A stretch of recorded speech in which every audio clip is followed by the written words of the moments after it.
Welcome to the Startup Grind. So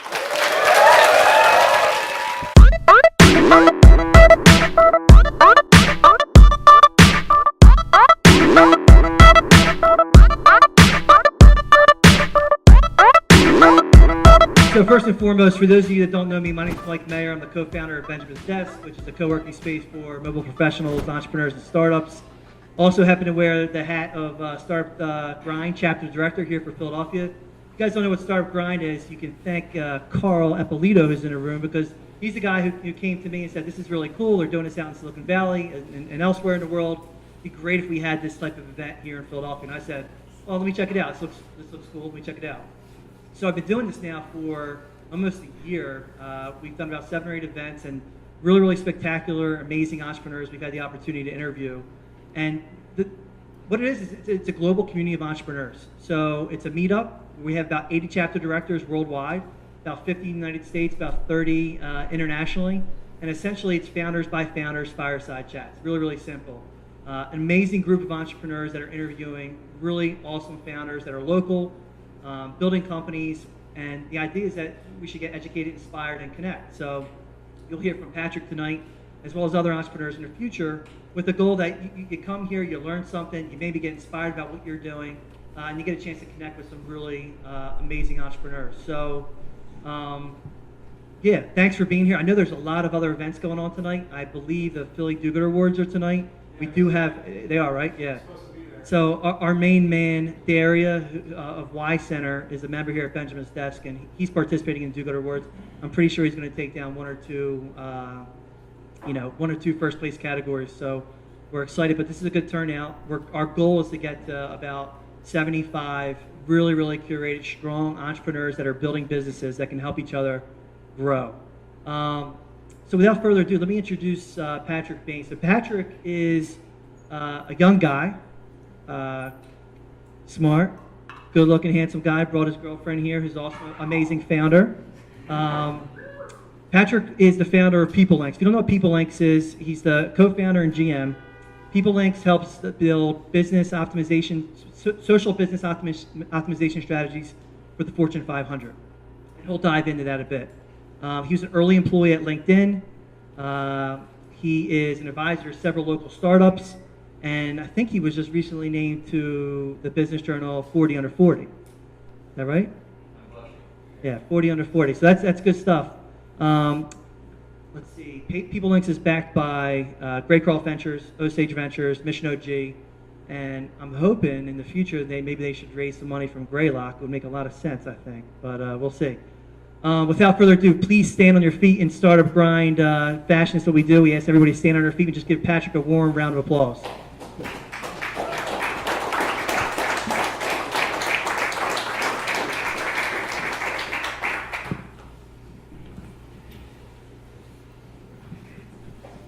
Patrick had a sense of humor, so we brought out the wheelie chairs for him to see if we can get him to fall. Open mic, you get a chance to address the crowd, say whatever you want before we dive into a good interview. It's great to be here. Thanks for the round of applause. Maybe it'll come out probably, but anything you guys want to ask or talk about, I'm not shy. So where are you from originally? So my dad is a colonel in the Army, and I've moved around a lot. But I was born in Wisconsin. You know you're talking to a former naval officer here, right? Oh, nice. I didn't know that about Army heritage. Yeah. Not sure how I feel about that. Well, same country, so. So I was born in Wisconsin, which is where my extended family is still from. I come from a sort of Midwestern entrepreneurial family.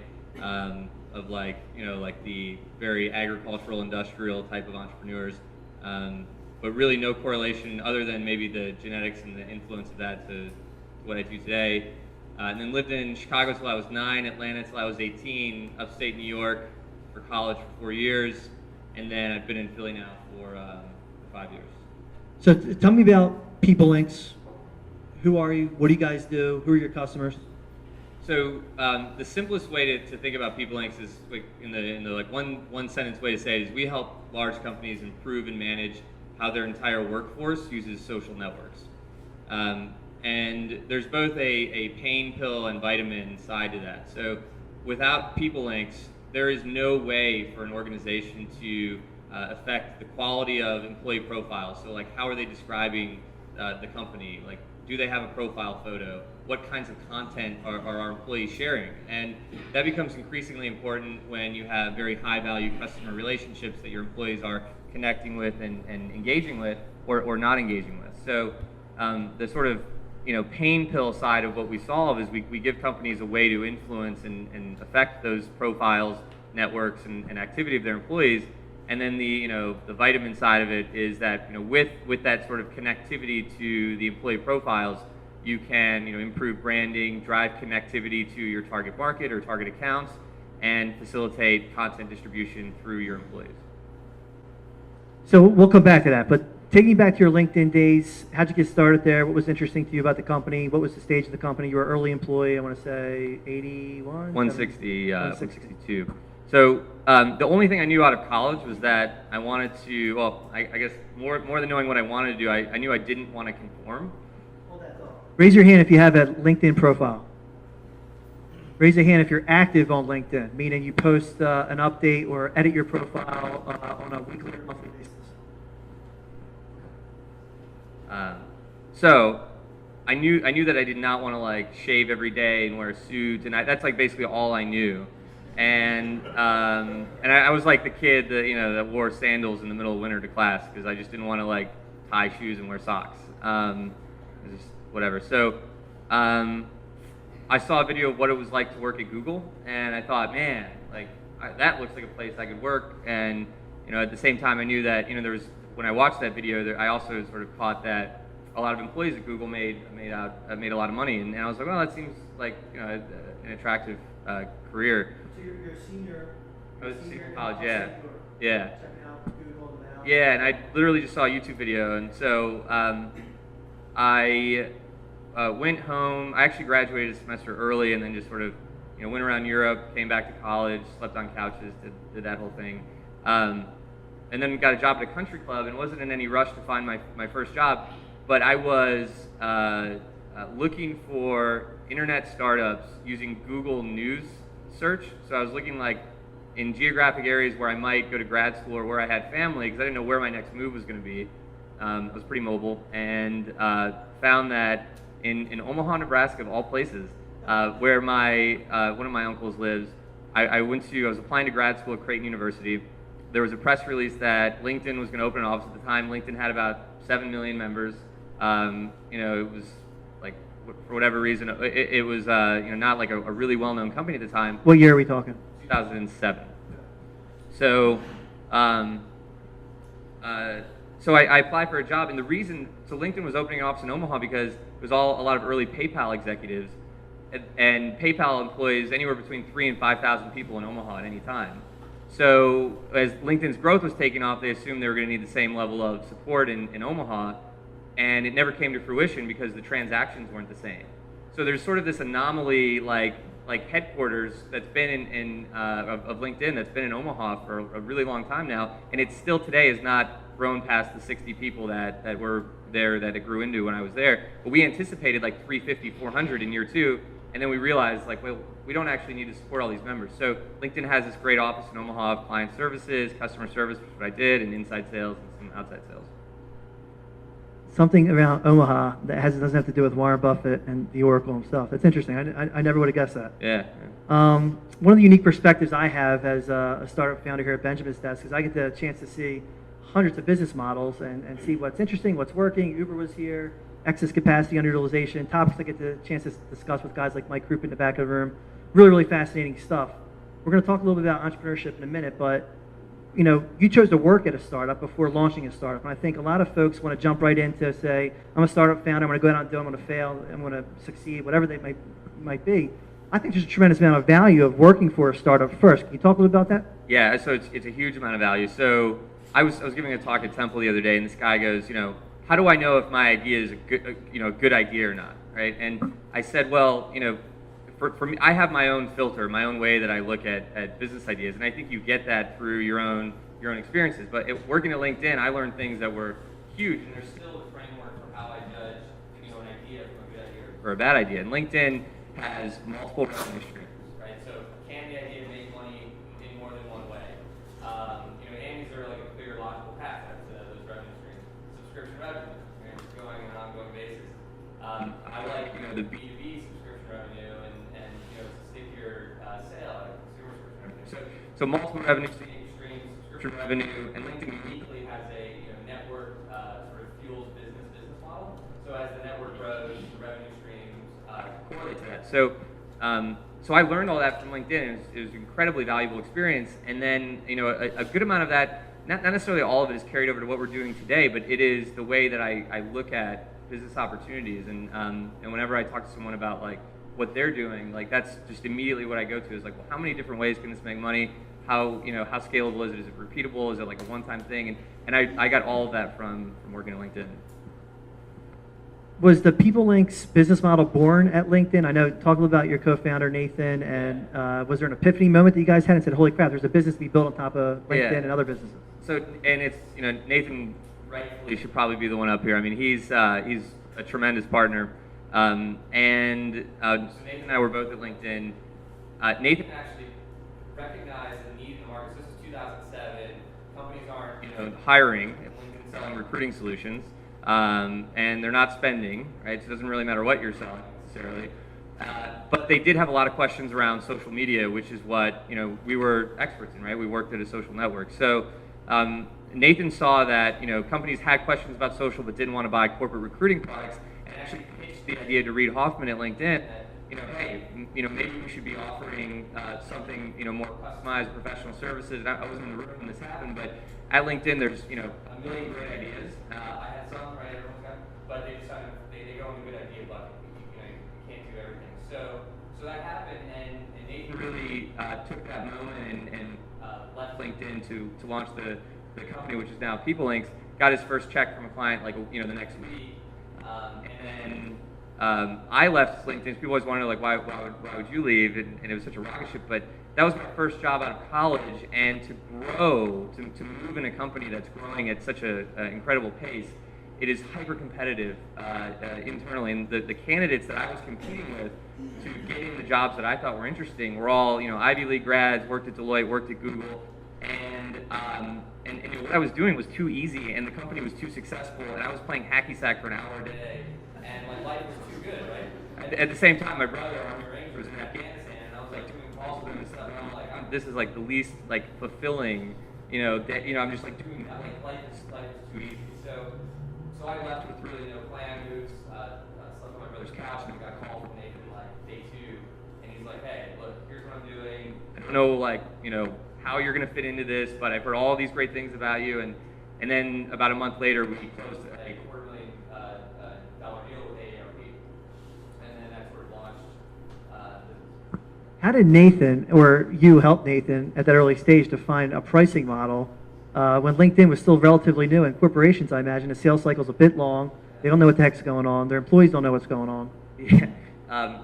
So I wouldn't call it a pricing model at that stage necessarily, but we didn't start as the company that we are today, and we were really doing consulting and training and figuring out what people would pay for, and we learned a ton. We're both first-time entrepreneurs, but when you're doing consulting, the first thing you do when you sit down with someone and they say, what do? You say, oh, I can't wait to tell you what I do. First, I'd love to hear about your business and like some of your goals for the year. And then they say like, we want to do this, this, and this. You go, that's great, because that's what we do. So there was a lot of that for about a year or two. And then it's like, how big can you make the scope of the project? And it's a total like rat wheel of you sell, deliver. But the real synergy that Nathan and I had at that, and still to this day, is he's an exceptionally talented salesperson, and I'm very good at client services and delivery. So it didn't really matter what we sold or promised. Like I'd find a way to deliver it, or at least create the experience of delivering it in a positive way. So. I was in Silicon Valley about 3 weeks ago for the Startup Grind event. Reid Hoffman spoke there. Really impressive, talking about his experience with LinkedIn, growing the company, why and when he chose to step down, and then his experience with Greylock. And did you guys get a chance to interact with Reid early on, or did Nathan? And what was the culture like when you come on board as sub 200 employees? Yeah, so I mean, Reed did the ribbon cutting at our office in Omaha. Nathan had a closer interaction with him than I did, and still to this day people like fight and cry to touch him. Like he's like this celebrity figure. But I will tell you that like LinkedIn's culture is, and I think it's still the same culture today, except now they're growing so fast. Like LinkedIn's now 5,000 employees. But I still go back to the Omaha office. I still, I go to the San Francisco office. I still have a lot of friends that work there. You kind of knew everybody, even if you only knew them through email or phone.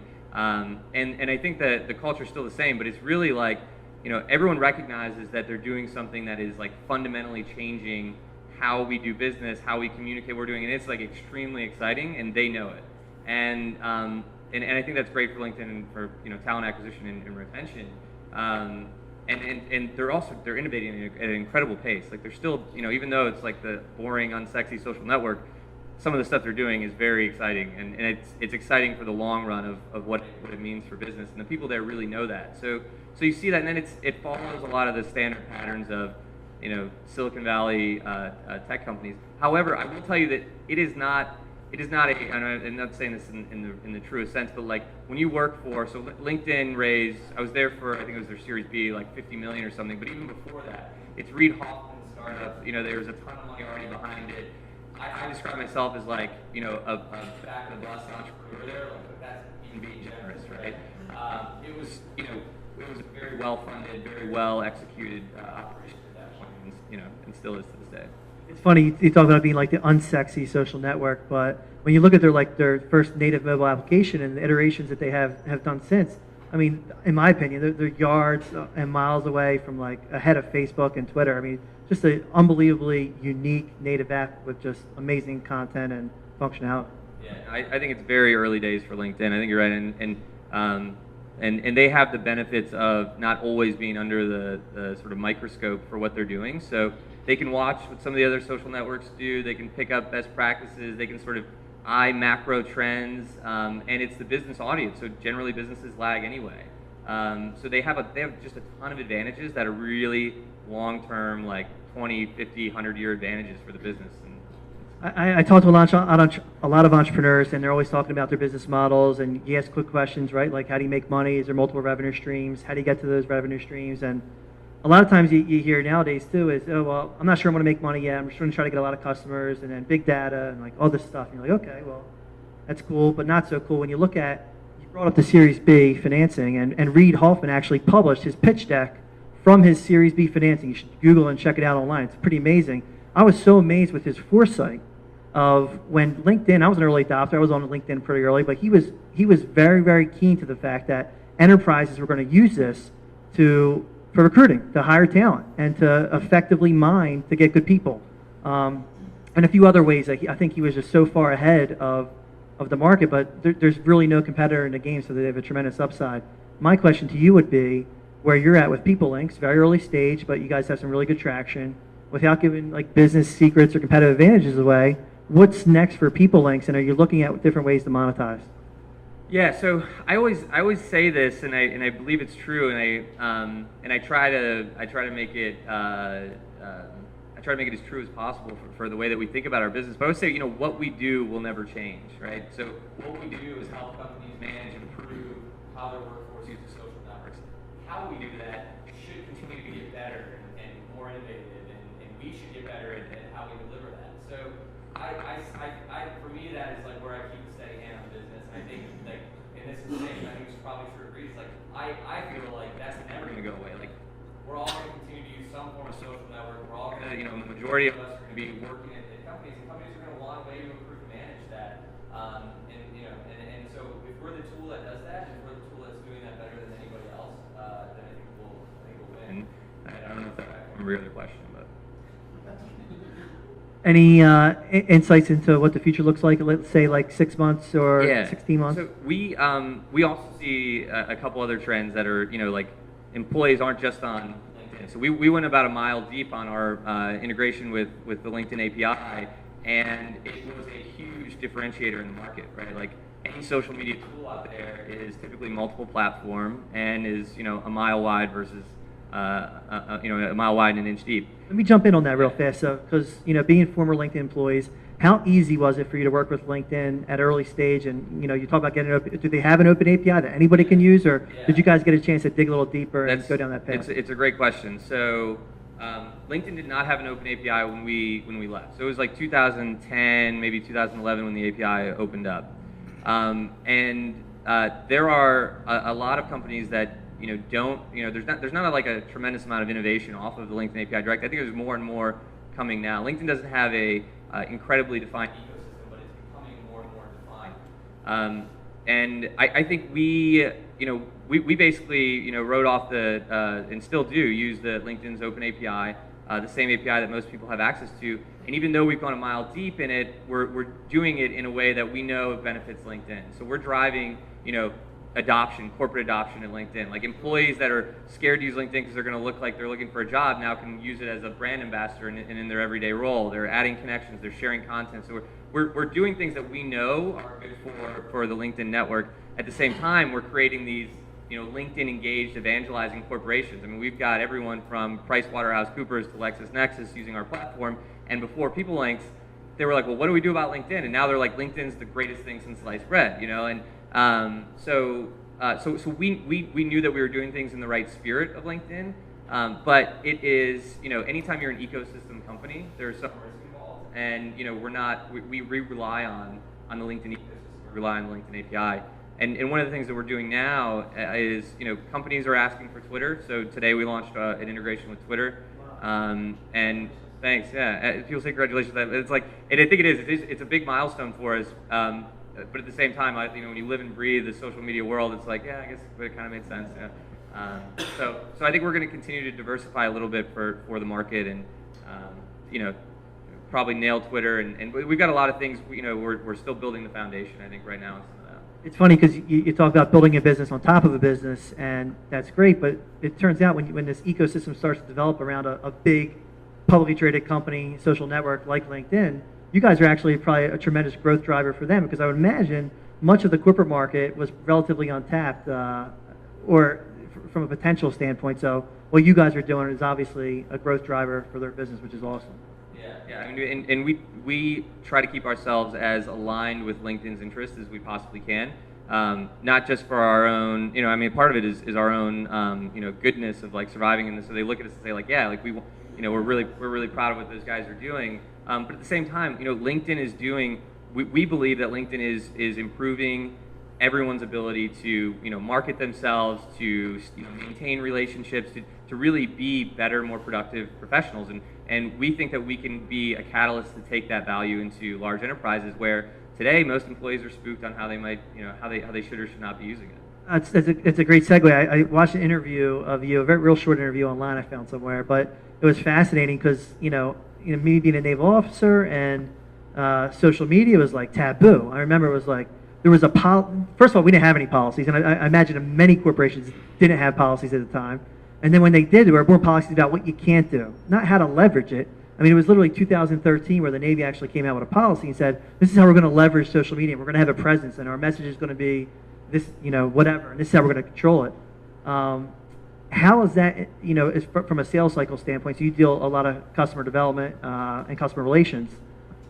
What's it like dealing with, who are you dealing with at a corporation, and what's it like dealing with them understanding when they say, well, we don't have a policy. What are we supposed to do? Do you guys help them with that? So for us, we try, and we used to, before we had a SaaS platform, like I wrote like 10 social media policies for companies that like I probably had no business writing their social media policies, with lawyers and backing up feedback. But that was really the 2010 timeframe, and I think a lot of companies are there to some extent. But when we're prospecting, we really do look for we've narrowed down our focus pretty substantially to industries and knowing kind of who our buyer is. But the more progressive a company is, and sometimes it's we can sort of ID them as progressive because they have a digital leader at sort of the C-suite or at the executive level, or they've got someone who's a social media director, and there are people that are responsible for there's sort of the client-facing presence of an organization. particularly for the verticals we serve, which is professional services, financial services, legal, so we've sort of done a good job of finding the most progressive clients that we can. But it's, there's one of the most interesting things about our business is that it's still your social media account, right? Like the corporation does not own your LinkedIn profile, they don't own your Twitter profile, but you are, to some extent, using it to connect with the marketplace. You certainly have the company's logo on the profile, on your profile, and so the company has at least an interest in supporting you with your use of those tools. So our program is opt-in; it's not required, and we really position it as an employee benefit. Like this is going to benefit you personally, and there will be a corporate benefit. So you will come into PeopleLinx with some base level of understanding or aptitude for how to use the tools, but you leave and you are like that you have an edge on your competitors. You know that your privacy settings, you have confidence for how you're using it, and your corporation, your company wants you to be using it on a day-to-day basis. So people leave with this asset because then they take that with them throughout their career. It's a personal benefit, but it's that's sort of where we got. So professional services, financial services, legal. Is there a market that you're looking at that's relatively untapped, or you want to get into? Interesting to you? Yeah. So one of the things I'm really interested in, and I think it's the way one of those positioned internally is like if we didn't do it now and look back in a year or two and be like, ah, crap, I wish we started two years earlier. But in a lot of industries we serve, there's like this pyramid where in financial services or legal, this is certainly the case. There's like 400 or 500 of like the really big players, right? And they've got 20,000 plus employees. And there's the middle part of the pyramid, and they've got 2 to 10,000 employees or whatever. And then there's this bottom part of the pyramid, and this is in legal and financial services, your boutiques, and there's like 500,000 individual lawyers, financial advisors, and the market is tremendously bigger down at the bottom, and we only serve enterprises. So one of the things that we've been working on is through partners finding a way to address that more too, because it also sucks when you're talking to a company with 300 or 500 employees, and they're like, well, we can't afford you guys, and our sales reps are like, well, sorry, like, we want to help you, and we're trying to bend on price, so we're spinning cycles, we're not creating value for these folks, and at the same time, like, they want access to the same tools that the sort of big boys are using. So we started to partner with a couple different companies who are going to address that market using basically sort of white labeling our solution, and that's something I'm very excited about, just because we're starting to hit that bottom part of the pyramid. What about startups? What about startups? Is there an opportunity? Is scaling startups? Is there an opportunity for using them in a cost-effective way? I have to find the right partner, right? Because for us, it's we can only focus on so many things and do them well. And right now, it's definitely the enterprise and some of the enterprise verticals. But if there is a partner out there who is somewhat aligned with the serving startups via coaching, strategy, digital marketing, and they want to have a instance of PeopleLinx to onboard various startups, give them the tools to be social marketers or really strong LinkedIn users, then they're the ones really handling the sales, the client services. They can manage that, but we at our scale we have to focus on the enterprise clients. All right, switching topics a bit. So yeah, that one was boring. Yeah, I know. PeopleLinx. Let's talk about being an entrepreneur, right? So being an entrepreneur is like really, really hot right now. Everyone wants to be an entrepreneur, but the truth is, being an entrepreneur is really, really hard. It can be really, really lonely. What drives you about being an entrepreneur? What do you get excited about in the morning? And just talk a little about why you chose that. So, one of the things that I think about all the time is it really is a path available to anybody. I think most of the time we put up a lot of the reasons that we can't do things, and there's certainly something to be said about risk tolerance. Like the younger you are, the easier it is to sort of recorrect your path or to make mistakes and to be able to afford it. And my risk tolerance is a little bit higher because I know I can go sleep on my brother's couch, right? Like I can do that. My girlfriend won't mind, right? But if she was my wife, we had a mortgage and kids, like she would get upset. So risk tolerance certainly plays into some of that. But at the same time, like it is available to everyone, and everyone can find a way, right? Like you don't know what how you're going to do it, but that's the exciting part. And I think, in my particular instance, like I left LinkedIn and I was thinking of all kinds of ideas and things I wanted to do. I didn't know how I was going to do it, and it just turned out that another guy that worked at LinkedIn had some similar aspirations and was a guy with a wife, a mortgage, kids, and was really committed to the entrepreneurial path at that stage. So for me, from a partnership standpoint, it was very low risk, but my risk tolerance is high to join a guy who's definitely very serious about this, who's not screwing around, like. Did Nathan have experience as being an entrepreneur prior to LinkedIn? A little bit. I mean, his family is very entrepreneurial. His brother was CEO of Autonomy. His dad and his family had done a couple little like boutique things, but very business oriented family. But I would say we had different skill sets. Nathan really had a lot of enterprise software sales experience, which was really useful, and I think it was just it was. More than anything, I think we both sort of learned the same amount over the last like 4 or 5 years, which was 2 or 3 years. We were learning everything about consulting and building a lifestyle business versus building a product business, which is the business we're in now, and it's a better business to be in from where I sit now. But yeah, I mean, we both have just learned a tremendous amount, and so I think we were both really, in the truest sense, I think, first-time entrepreneurs. So you're at about 40 full-time employees now. We hear a lot about the importance of team and culture and establishing that. When did it become apparent to you and Nathan that there was, PeopleLinx had a culture and that you wanted the culture to be a certain thing? Did you have core values? How do you portray it to the individuals that work for you? How do you go out and hunt, new talent and sell them on the vision of what PeopleLinx is? I imagine it has to do with culture. Yeah, I mean, we've been, I think the truest way that I can say that we did it is sort of by example. Like we built the company that we wanted to go and work for every day. And as we get larger, we think about instituting certain things to maintain the culture that we wanted. But by sort of living the brand or being at a company that we want to be at, and behaving the way that we want to behave, and organizing the team that way, and also hiring people that we enjoy being around, that we want to work with every day, but that also bring their own set of experience and values to the table has been tremendous. But we're not a company that you don't know your coworkers, and people don't come in and work. Everyone certainly has some functional skill set and role within the company, and they're defined. But at the same time, like we get queasy if we feel like not everyone's socializing a little bit, and like there's not a reason for people to be engaged. And like we have moments where we're like, crap, that engineer's been here for 4 weeks. Like I don't think he's talked to anybody. And we talk about it a little bit, and it's like, but it doesn't really. But it doesn't really fester. And so I think that's really what we've done more than anything. And the fact that like I think our culture resembles a lot of LinkedIn, true, because like that's what we knew as well. So we sort of probably replicated that to some extent. I think it would be helpful for the group, and just approximate for me if you will. But here's a venture-backed company, some really good investors. I would say that you have traction in the marketplace right now. You're looking to grow. At 40 employees, what is the makeup of those 40 employees versus engineers, sales, and anything else you want to throw in there? Yeah, so it's probably 8 tech. That's like a mix of design, and back-end engineering, and our CTO. Keith Fitzgerald, by the way, is the best CTO in Philadelphia. Very proud of him. Where was he at before PeopleLinx? Take a leap. Voucher jump is what we call it when we were recruiting him. Glad you think that's funny. So anyway, but we've got about probably 8 in tech. I'd say 8 to 10 in sales, but that's like inside, outside sales. Another 8 to 10 in client services.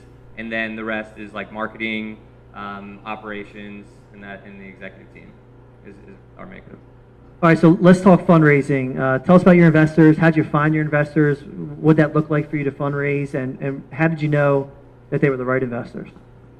So we had relationships with our investors for a long time leading up to the actual fundraise. And so tell us where you're at. Where we're at right now? Yeah, fundraising wise. How much have you raised? We did our Series A about a year and some change ago, a year and 2 months. We did 3.2 million. I was led by Osage locally, then second was Greycroft and MissionOG. And that, yeah. I just had breakfast with George. He told me to say hello. Great. I'll tell him we had to talk. And those, the MissionOG guys have been great as well. But leading up to that, it was really the challenge that we faced, which was we had all the right problems, and still today we have all the right problems. Converting from a services consulting business to a product business, but we had clients, we had revenues, we knew what the market wanted, we knew the pain points, right? Like we had been solving the same problems through services that now we're solving through product, which was like companies wanted to improve the quality of their appearance online through their people, quality of profiles. They wanted to be able to measure what their connectivity was at. Was that an epiphany? Was that investor advice? Was that just saying, holy crap? We've been doing it for years. We've just been solving those problems for years. So when we started to think about the kind of product that we wanted to build, we built it around the problems we had been solving. And the biggest gap was education. So we started with learning modules. We're like, people are buying education. Maybe they'll buy like a SaaS, learning system. And then, LinkedIn has an API. Maybe we can learn a little bit about the user and make suggestions for how they can improve this. This was an iterative process based on experience and understanding what the customers were looking for. Yeah, and so what we were able to do is build, your MVP, but like build some very bootstrapped, outsourced product, sell it to some existing consulting clients, prove that not only would they buy, but that they would buy again, and then we had, customers, traction, revenue, and then that poised us to have the right conversations with investors that we've already been networking with and courting to say like, well, what do we need to do now, and what are the next steps, and so that really that helped us, and we didn't need there was some friends and family along the way that bridged that gap, and Ben Franklin Technology Partners, and that whole. I'm always fascinated with when you get to the point where you have that moment, you understand what the customer wants, and you want to build a product. When how you make that decision of going from a local shop, outsourcing that, or hiring someone in-house to build that, and you hear a variety of things in the marketplace on when's the right time to do that, what the advantages are, what are the pros and cons. It seems like you guys bootstrapped the product, hired an outside firm to do it, and just wanted to get some customer feedback. Yeah, and we weren't tech, Did you have an engineer on staff at the time? No, we didn't. But we did bring. We had some really great partners that we were working with, and so like it felt like we had them on staff, and even still like our outsourced group was led by a guy who was coming in our office 2-3 days a week, and really sitting with us kind of shoulder to shoulder. But local shop? Actually, we did it with one guy, Tony DeMarc, who acted as like a VP of engineering, and then put together a team of engineers and designers that we sort of helped piece together. And Tony really led it. And then another consultant, Rick Genzer, who also helped bring us Tony and put some of those pieces together along the way. So it was like, you're just sort of piecing stuff. But we didn't know. That's invaluable information. I think we take that for granted as an entrepreneur. It's like that could be like the biggest hurdle that stops you from taking your idea to fruition. And obviously investors with the technology costs these days, they want to see hopefully a product or some thoughts around how you're going to build a product. So like that's really, really great information. So if you can expound any further on what that looked like. I'd be happy to. Like, so I tell people, like, they're always like, I want to build an app. Like, what do I do, right? The best thing, and there's, depending on how much money you're willing to spend, there's a whole spectrum of ways to approach it. But for a non-technical person, what I would recommend is do as much of the work as you can possibly do ahead of bringing in anyone technical. Like, mock the thing up as many times as you can. Think through all the different user scenarios. Write product requirements. Think about how it needs to function. Like, really hash it out. And the more time you have to do that, the more things you'll think about, you'll iterate on, and then you can take it to a designer. They will make it look pretty. And then you've got some requirements, you've got a design, and then an engineer can build it. And that's really a very bootstrapped way that I would say do it. But if you're doing it in a bootstrap fashion, like, just do as much of the work as you possibly can in a non-technical way, or if you're technical, probably still do that before you take it to a contractor consultant that's going to be a little bit more expensive. And then ultimately, when you can afford in-house tech talent, they're going to want to rebuild it. And it doesn't even matter if it's tech, like they will. It doesn't even matter if it's technology. Like if you hire, it's the same for marketing or sales, right? If you were to outsource your marketing and then hire someone in-house, they're going to go, this is all wrong. Let's do it all over again. It's how it works. People want to design it, but in technology, there's also scale and real things that you need to be conscious of. So from an investor standpoint, I found what MissionOG is doing when potentially raising a fund and being intimately involved and being on the boots on ground with the entrepreneurs. What about any investor that you have to date has been interesting or worthwhile that's been more than just capital? I think we're a capital craze. Someone just raised money, and that's all well and good. Money doesn't solve problems. A lot of times there's strategic reasons why people fundraise from certain investors because they add value to that business. Yeah, I think you're lucky if you're in that place, right? Like that you're not only getting money, but you're getting the money that's like strategically aligned, right? I mean, that's a good place to be. I think no matter what, investors don't do the work for you. MissionOG is a slightly different scenario where they actually want to go in and do some of the work with you. But even our Osage, Greycroft, incredibly insightful, great partners to have.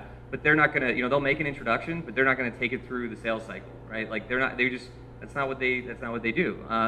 It still is up to you no matter what, and it's up to you for how you leverage those partners. In the same way, like we did something kind of fun where we have a PeopleLinx Cup, and every board meeting, we've got 3 different investor parties. Whoever's brought the most value, be it leads, referral hires, whatever, we sort of showed off to the other investors, and like we'll actually like keep track throughout the quarter and like show them their scorecard of how they're doing as partners of ours. And we're fortunate that salesman. We have. I could credit that one to Nathan too. But we have fun with it. But we're lucky that those are the kind of problems that we have. We have good problems. Like we're hitting numbers, we're making money. Like our board meetings are fun. I think there's some companies that don't have that luxury. Pitching's obviously important to fundraising. You obviously communicate really well. How important was your deck early on in terms of that initial fundraising? I think we're PowerPoint sort of. I don't know what you want to call it, but like we're PowerPoint obsessed to some degree. So I think the deck's important, but I mean honestly, your story is more important than the deck. Like the traction that you have, the team that's behind you. I mean the deck is key, but the stronger your story is. If we had a win under our belt, like everyone knows, Bob Mal and Rick Nucci, like those guys have a great win under their belt. They're great guys. It's going to be very easy for them to raise money, right? Like people know that they can produce, and they've done it, and they've made investors a lot of money. Like we hadn't done that, so they don't need pretty PowerPoints and they're just like legit entrepreneurs, and they trusted, and they produced for their investors before. So that story is really the most important piece. And I think that's certainly right. You talk about you have an exit, you get your venture partner will give you $1 million and say figure out an idea and then take our money and grow with it. But for first-time entrepreneurs, a lot of it is storytelling. A lot of it is like you may or may not have traction. You do have a good management team. You do have a good business model. Ideas are dime a dozen.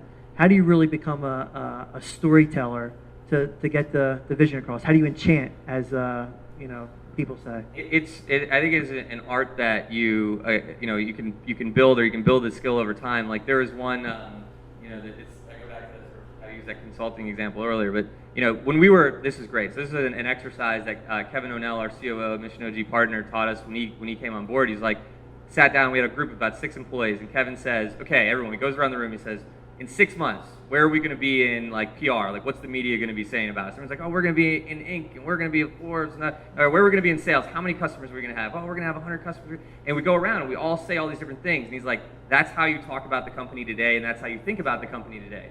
And like it got us even more amped up. And so then like if you were to come up to me and say like, how many customers do you guys have in financial services? My answer is going to be, we are getting a ton of attention from financial services right now, and talking to some of the biggest banks, and it's true. It's the absolute truth. And this is a year ago. You're right, yeah. And I'm telling you the truth, but I'm telling you because that's the spirit, like how I'm positioning, how I'm believing it. But that's not something everyone's good at out of the gate, or comfortable with. Yeah, and you get comfortable with it when you realize it's okay. You're building a business. You have to sell. You have to get people bought in on the vision, and you have to believe it more than anybody. And so that was a particularly valuable exercise. I think that's probably one of the keys to like storytelling is like how much do you believe it, and how much can you actually see it and sort of sell that vision of what you see. All right, kind of my favorite part of the fireside chat here, rapid fire. Okay, short answers. You ready? What's your favorite book or book you'd recommend? Knowing that we have a room full of would-be or entrepreneurs in the room. So I really like the 4-Hour Workweek, but I don't like everything about it. But I think there's really great nuggets inside of it, and I'll share one with you guys that I really like. And my girlfriend's here, so she'll appreciate this. But it's easier to hit on the one perfect 10 in a bar than the 5/8, or it's easier to shoot for the really impossible goals than the mediocre. And the way this works, though, is people think that the purpose of this, and the quote goes on, I can't recite it, but the mediocre stuff is where everyone is shooting, and thus making it the most competitive, right? Like the competition is really the thinnest at the top, or the crazy goals that you think, because there's not as many people going after it. And so it's like this paradox. And so like even in my scenario right now, like a few years ago, I was in New York with my friends. They all work in financial services, and they're like trying to climb the ladder, and like they hate their jobs and stuff. And I'm just like, man, like you don't have to go that path. Like, you think what I'm doing is ridiculous and insane, but like, I'm not competing against anybody. To this day, like, I got 5 competitors, and they're big venture-backed companies. 5. Like, and I know who the founders are at all, and they know who I am. Like, it's a small circle, it's a small world. But I got that from the 4-Hour Workweek, and there's a bunch of really good nuggets in that book that I think are fantastic. They're great. They're just great ways of thinking about it. What do you do for fun? Besides work, I like working for fun too. Yeah, so I'm a big believer in like balance, and I balance. So for my fun is like hard work is fun, but like I like to run, I like to drink beer and party with friends, and I do it. Like it's like I have to exercise both sides of my brain, and so that's sort of what I do. I travel. I'm with friends and family. If you had a magic wand, you could change anything you want. What would you change? I'd love to be able to fly or something. Like, that'd be cool.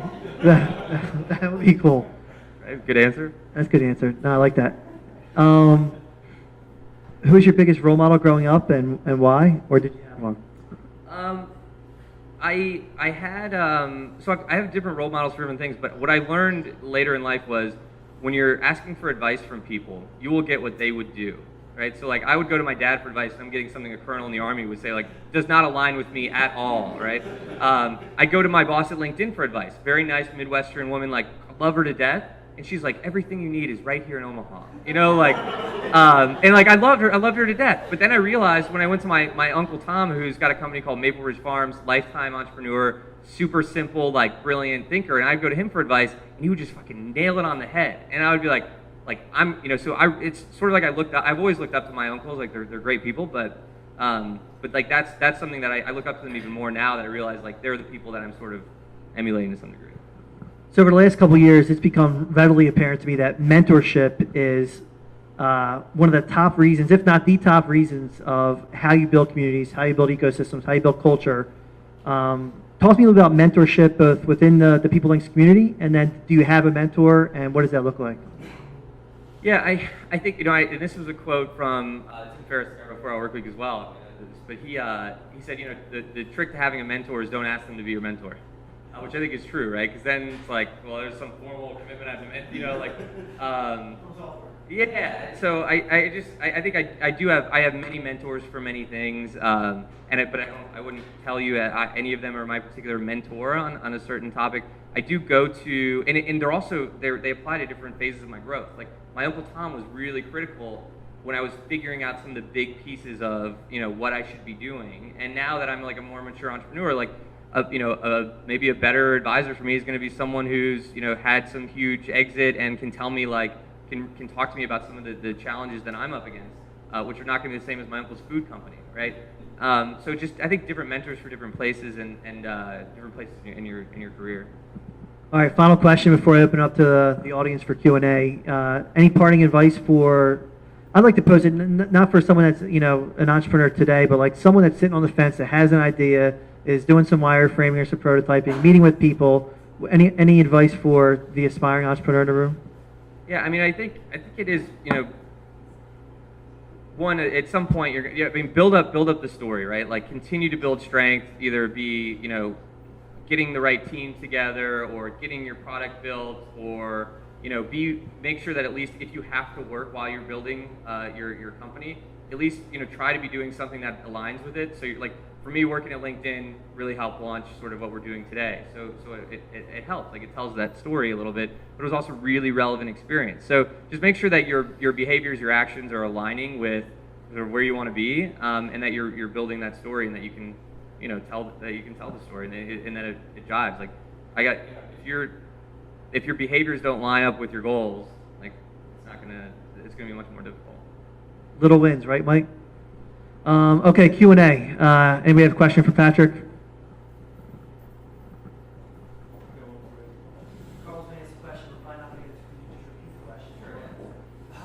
So one thing I've become really fascinated with lately is why the 3.25 number? So what was it about? Why wasn't it 4.5? Why wasn't it 2? I mean, how did you get to that number, and what did that represent for you guys? And so the question is like, why did we raise 3.2 million, right? Versus like, and that seems to be a kind of common number. I mean, so it has a lot to do with, and I think maybe the reason that you see that sort of threshold in a Series A is, most companies don't have a $20 million, $50 million valuation going into their Series A. So it's about the level of equity that you're giving up in your company for that cash. And we could have raised 1.5, but we would have been back raising funding again in 8 months, a year. We would have burned through our cash. And so it was better for us to have 2 years of runway, 1.5 years, 2 years of runway, and to do that. I mean, if we had sold, I'm not going to talk about valuations and everything, but if we had sold $10 million, we wouldn't have a company, right? We would have sold out the whole company.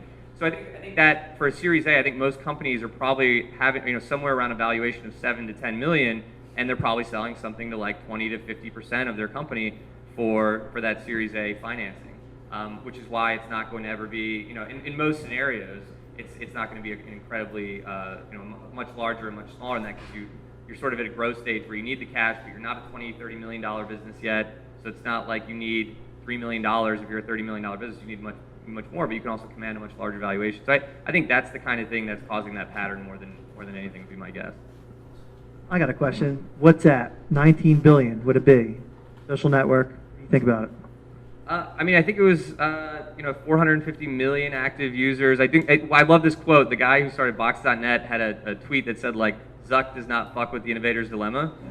And for those of you who are not familiar with the innovator's dilemma, it's basically it's very difficult to break out of, especially in business, break out of your pattern when you're already successful and doing things right. It's very difficult to go start investing in something totally new like SMS and go deep on SMS. So it's much easier just to acquire somebody, but businesses often miss that. Right? The innovator's dilemma is that you can't do all those things, and so you don't, because you're so you have your eye on the ball and you're measuring by the numbers.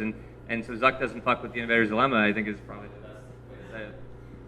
Any other questions? I hear that you're going to be working more with Twitter now. You've integrated LinkedIn so beautifully. I'd love to hear more about your thoughts on how you'll be integrating Twitter and teaching this. I love Twitter. I'm a Twitter person, and I always tell people to treat their professional Twitters as almost like an abbreviated LinkedIn to have more professional. Your thoughts on that and how you'll be coaching these employees to treat it the same way. Yeah, so the question is, how are we going to be integrating with Twitter? What's our approach to coaching or getting employees activated on it? We look at social networks with a fairly simple view, but with a caveat. So there's only 3 things that you can do well on social networks, or that you can affect on, whether it be Facebook, Twitter, or LinkedIn, is your profile, your network, and your activity. What's the quality of your profile? What's your network, your followers, who you're following, and then what are you doing with the tool? What's the content you're sharing, how you're engaging, whatever. So those are really the only three things. And then what we do for companies is we let them design the ideal use, and we gamify that. We wrap it up in gamification. So they might, one client let's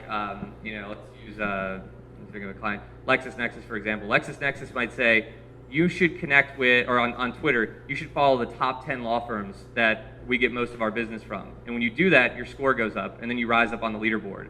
Or you should get 100 clicks on Twitter on the content that you share through Twitter. But this month you've only got 70, so your score is going to dip, and it's going to say your engagement's actually kind of low. Or you should acquire 1 new follower. They can define those rules, and then we gamify it. So it's going to be up to financial services and a technology company are going to write different rules. But our software is really focused around those 3 drivers: profile, quality, network, and your activity or your engagement, and then giving companies the ability to design what that should look like, and we make it sort of fun and engaging for the employees. Other questions? Patrick, what's the revenue model as far as licensing or advertising, or how is it proposed to monetize? John wants to know our revenue model. This is where I got in trouble on the video editor told me, he's like, don't do it again. I had to edit out. So I'll tell you the model, but afterwards I'll tell you some of our secret sauce inside of it. But it's subscription revenue to the enterprise. We sell enterprise licensing to the corporation, and then we have ways that we sort of bolt on to that. We do sell buckets of hours of professional services, but that's not so much for our revenue as much as it is to create a really great customer experience and ensure success. And that's been a huge differentiator for us in creating really, we're using software to fight other software, right? We're giving people software to help them use software. So to introduce services in the mix is something that most software companies are scared to do, but is, really just goes a long way for the customer experience and for making sure that you drive adoption and success. So it's subscription revenue, it's enterprise sort of licensing models, and I'm happy to share more after. Obviously, a lot of us are in startups or clients that be too small. Can you use the bottom, the smallest client that would make sense for you? Because chances are we know people in these. Yeah. So I mean, we're pretty expensive, and so it tends to be large companies that are willing. Like our entry fee is usually $60K a year. But through our partners, we will, So as I mentioned, we've got some partners that we're working to address that small to mid-sized market, and we're really excited about going back through our buyer that we were too expensive for, and introducing those to our partners. So. I wish we served all types of the market, and I said, the other day, I was like, man, if we were to blow up PeopleLinx today and start from scratch, what are some of the things that we would do? And I would love to have, more of a Yammer type model and let people kind of come in, get a taste of the software, use it a little bit, and let it sort of be available to everybody. And I think, at some point we may go there, but you just, you get to, priorities and resources, and so we're just really focused on the enterprise right now.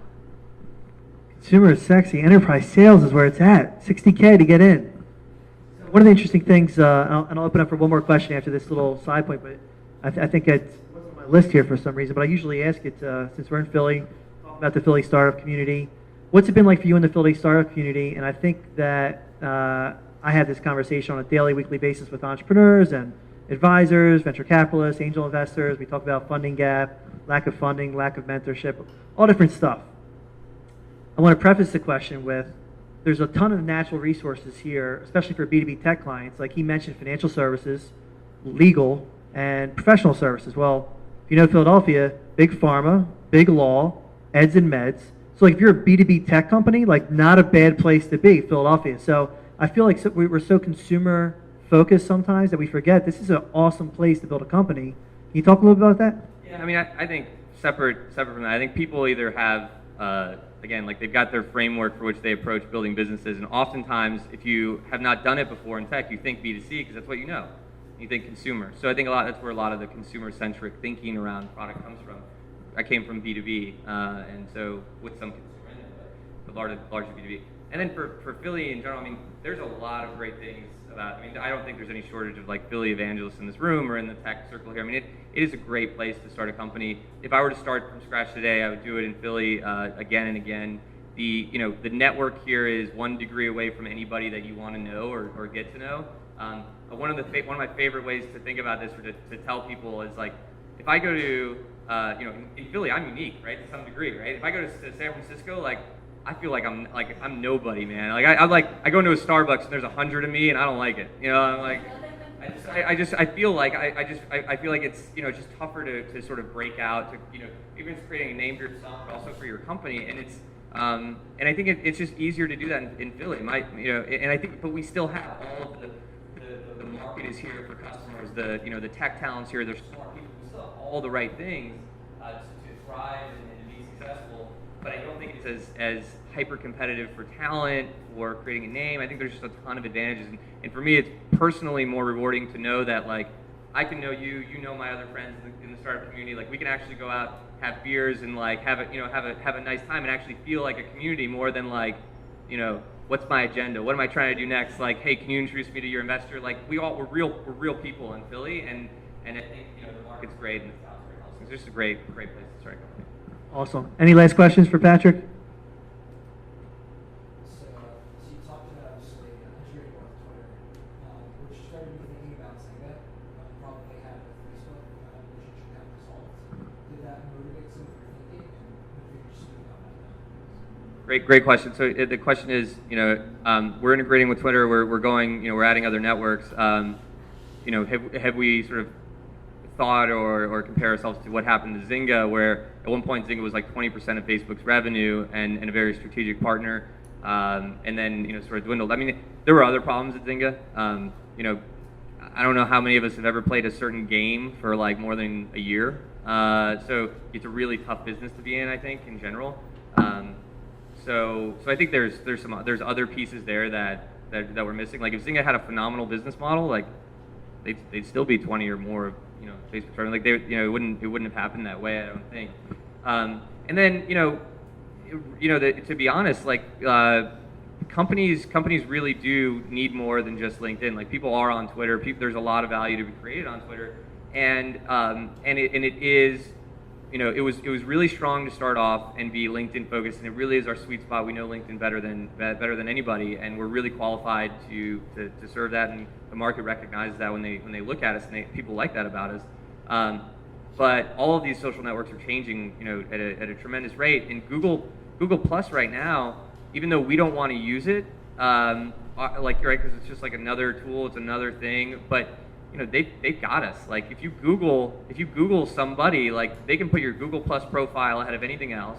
They're putting Google Plus company profiles ahead of anything else. And when you own search, like that becomes super relevant. And so we'll probably integrate with Google Plus because it's where companies need to sort of consider where their employees' brand is, where their presence is. And like if I'm a law firm and my Google Plus profile is outranking my LinkedIn and my bio on the firm website, but it's got like 4 photos and no context and like there's nothing there. And I mean, it's not saying like that's the game changer, but that's what a lot of our customers really want to do, is they want to polish up their online presence. So I don't know if that totally answers your question, but I think Zynga had other problems, and yeah, I mean, we don't want to be put all of our eggs in one basket or bet on one horse or anything like that. But it was certainly, and it's still to this day, LinkedIn is a strong advantage of ours, our sweet spot. I think we'll continue to, it'll always be, but we have to look at the broader ecosystem.